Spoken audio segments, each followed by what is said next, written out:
Come closer for a second. Look at my hands. For 50 years, these hands lived inside the backs of clocks and watches. Tiny screws, springs so small you could lose one in a sneeze, gears no bigger than a grain of rice. People would walk into my shop holding something wrapped in a handkerchief, and 9 times out of 10 it was not really a clock they were holding, it was their grandfather's pocket watch that stopped the year he died. It was their mother's mantel clock that hadn't chimed since the funeral. And they would set it on my counter and say the same thing almost word for word every single time. "Can you give me back the time, Henry?" And most of the time I could. I would open it up, find the one tired part, and the thing would tick again, and they would nearly cry. That was my whole trade.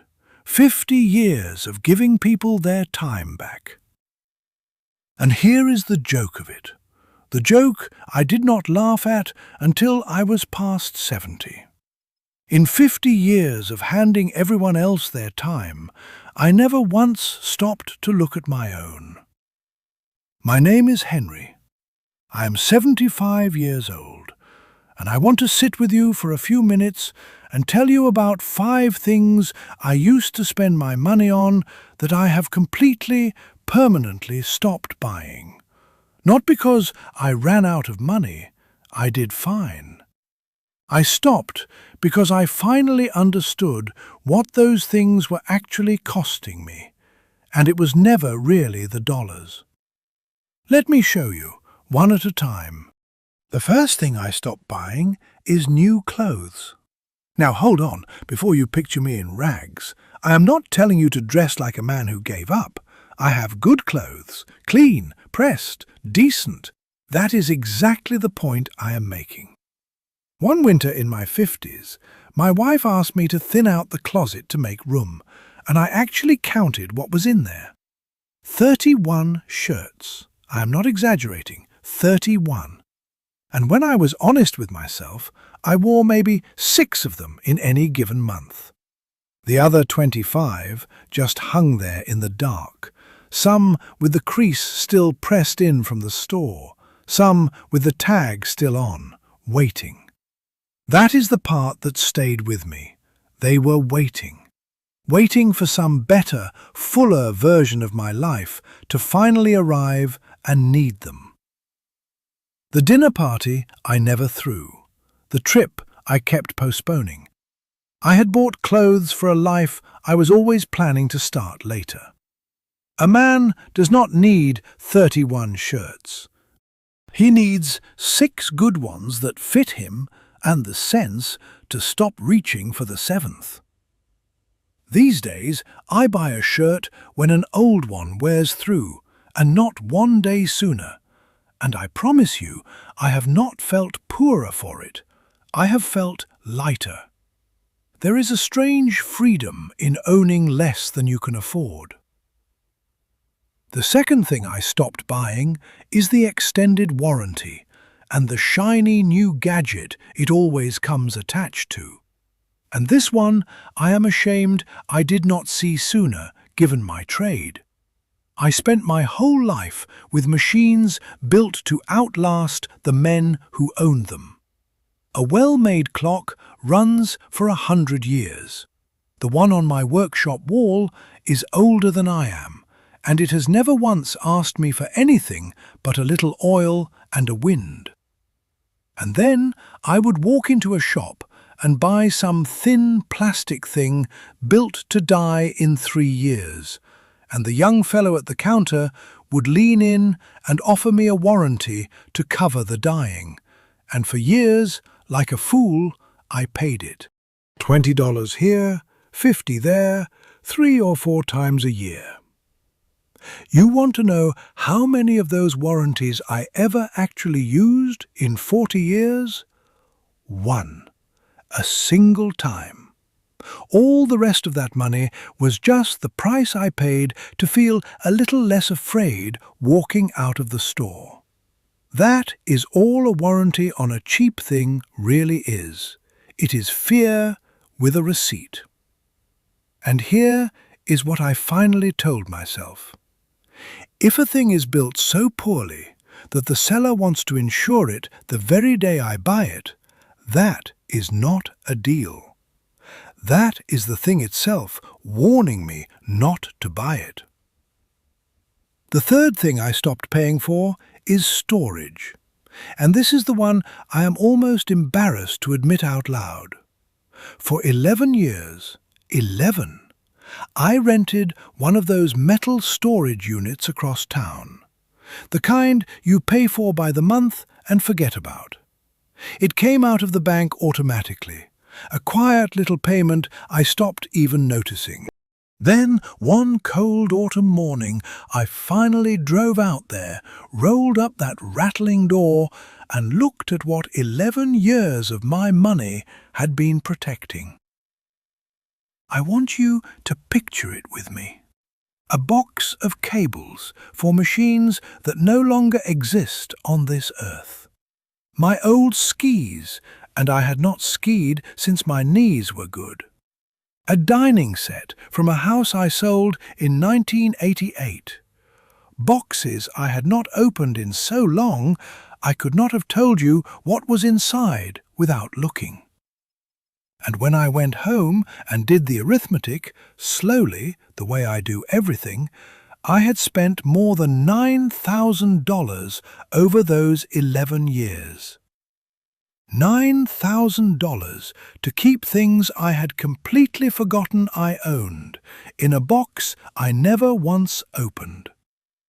I gave nearly all of it away in a single afternoon, and the relief of standing in that empty unit is something I still think about today.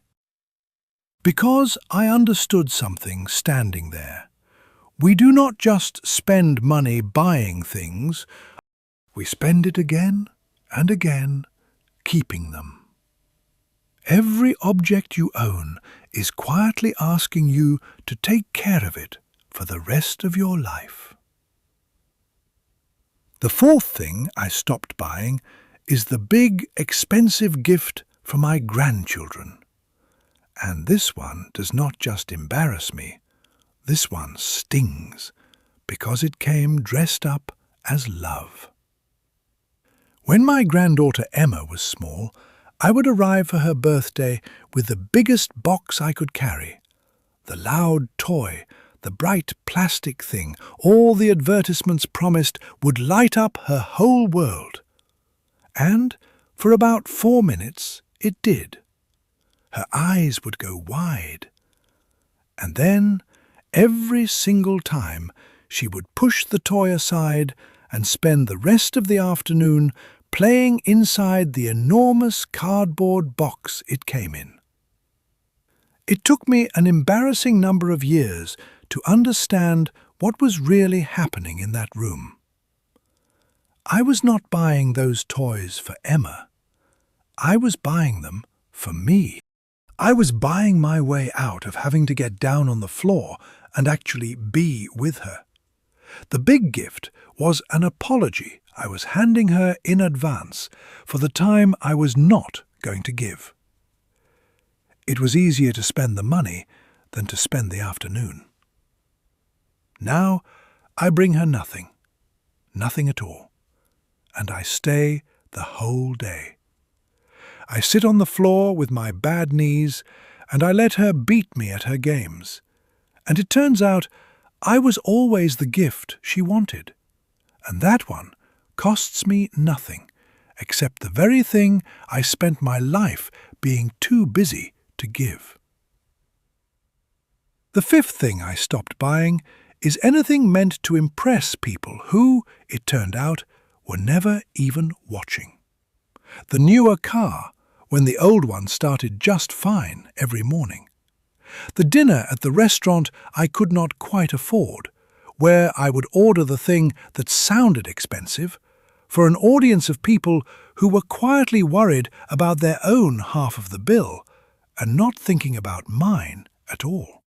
I spent a good portion of my life performing a wealth I did not actually have for a crowd that was busy performing right back at me. Everyone in that restaurant was doing the same anxious little dance, and not one of us was actually watching anyone else. Nobody was keeping score of my car. Nobody was impressed by my order. The only person keeping that scorecard was me, and I was losing a game that existed only in my own head. The day I truly understood that, a great weight came off my chest, and in 5 years it has not come back. So there they are, the 5. New clothes for a life I kept postponing. Warranties and gadgets to soothe a fear I did not need to feel. A storage unit full of my own forgotten past.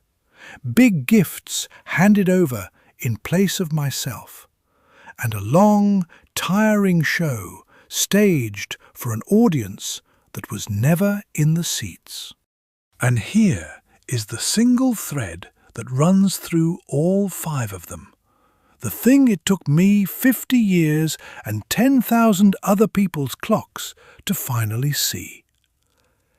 Every one of those purchases was me trading away my time. First, I traded my hours to earn the money. Then I spent the money on the thing. Then I spent more hours earning more money to store the thing, insure the thing, replace the thing, dust the thing. Round and round it went. Money, when you hold it up to the light, is just time you have already spent. When I bought that 31st shirt, I was handing over an hour of my own short life that I would never get back, for a shirt I would never once wear. I was the watchmaker who gave every customer their time back, and then walked straight to a shop counter and handed his own away. I am not sitting here telling you to stop living. Please do not hear that. I am telling you to learn the difference between the things that hold your life and the things that quietly drain it out of you while you are not looking. The clock on my wall has been faithfully running for 90 years, and it has never asked me for a single thing. Most everything else I ever bought asked for everything I had and gave back almost nothing. If this gave you something to sit with, do an old man a small kindness and pass it along to someone you love who is busy filling a house they will one day have to stand in the middle of and empty. And then tell me down in the comments the honest truth.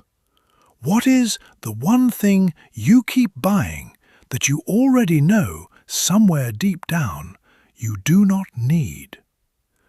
You do not have to tell me. Just tell yourself, quietly, the next time your hand reaches for it. That small pause is worth more than anything in the store. I will see you again soon. Take good care of your time.